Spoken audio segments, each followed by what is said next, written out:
सभी भाई बहनों को मेरा नमस्कार। मैं शिव पुराण का बहुत सारे कथाएँ बता चुकी हूँ। अब मैं महालक्ष्मी की अवतार की कथा बताऊंगी।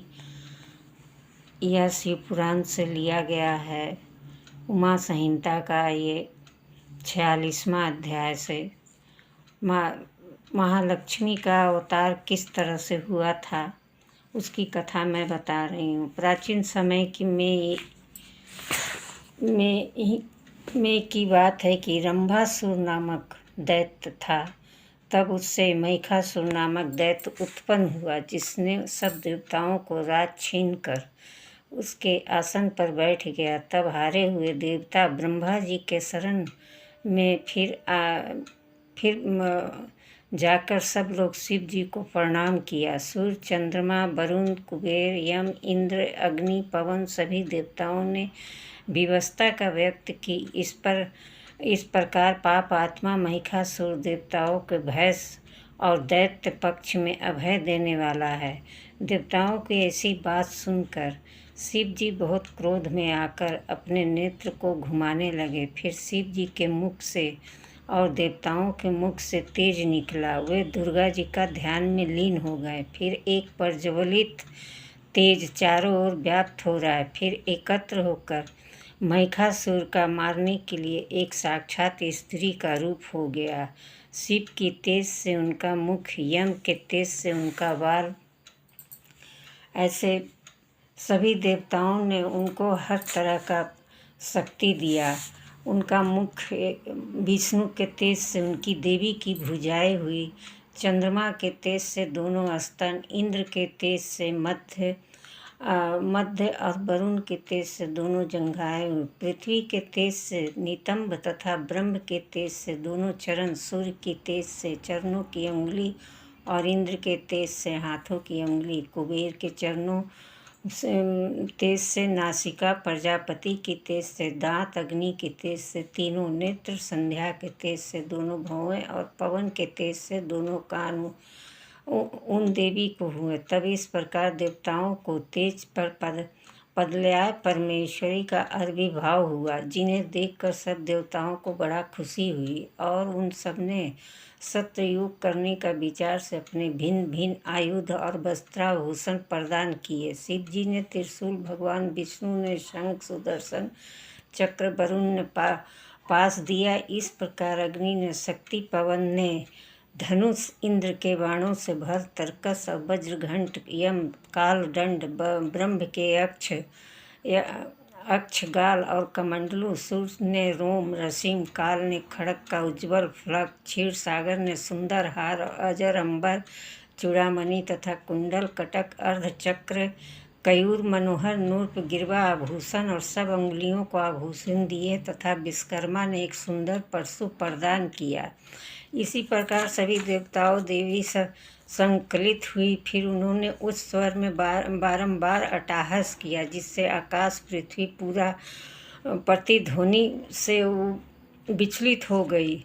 समुद्र चलायमान हो गया, पृथ्वी कांपने लगी, देवता जय जयकार करने लगे। फिर तो महालक्ष्मी जान सब देवताओं ने बड़ी स्तुति कर उन्हें प्रसन्न किया। यह शब्दों को सुनकर महिषासुर को बहुत क्रोध आया। उन्होंने विरोधिनी अपनी सेना को तैयार करने की आज्ञा दी। उसने देखा कि देवी तो तीनों लोकों को व्याप्त कर रही है।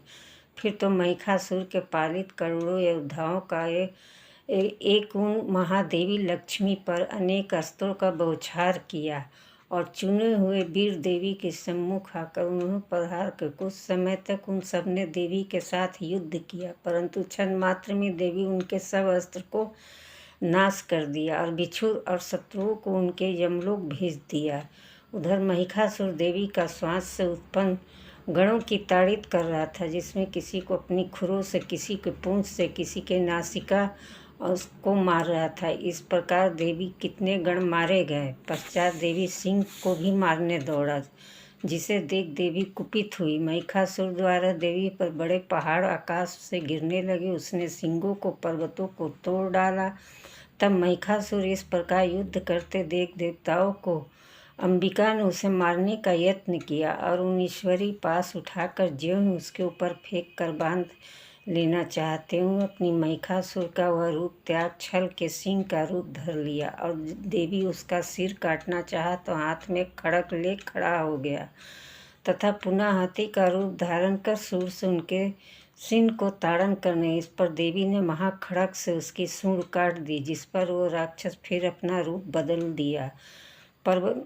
इस तरह से उसने देवी पर भी पर्वतों को उखाड़ कर फेंकना आरंभ किया, जिससे मान विकर्मा महामाया चंडिका मधुपान करती हुई हास्य करने लगे और बल प्रिय मत्स्य व दैत्य गर्जन करने लगे। इतने में घृणी देवी वाली देवी मेघ के समान और गंभीर बोली, रे मूर्ख नष्ट बुद्धे, तू मेरे आगे क्या व्यर्थ का हट करता है। मेरे समक्ष तो युद्ध में त्रिलोकी का कोई देवता भी ठहर नहीं सकता।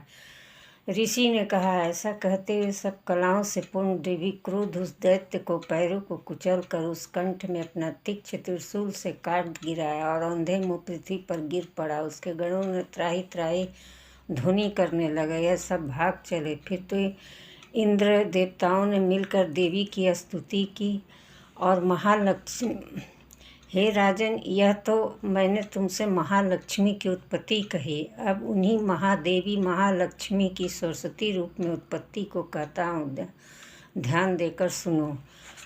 मतलब कि वो महालक्ष्मी का अवतार सभी देवताओं ने मिलकर किया था, और उन्हीं ने महिषासुर को भी मारा था। इसलिए महालक्ष्मी का अवतार शिव जी ने अपने मुख से वो खड़ा किए थे एक स्त्री के रूप में। बोलो शंकर भगवान की जय। यह शिव पुराण उमा संहिता का पाँचवीं उमा संहिता की 46वां अध्याय से लिया गया था। मैं आपको संक्षेप में ये कथा बताई हूँ। भगवान आप लोग, शंकर भगवान आप लोगों को भला करे। बोलो शंकर भगवान की जय।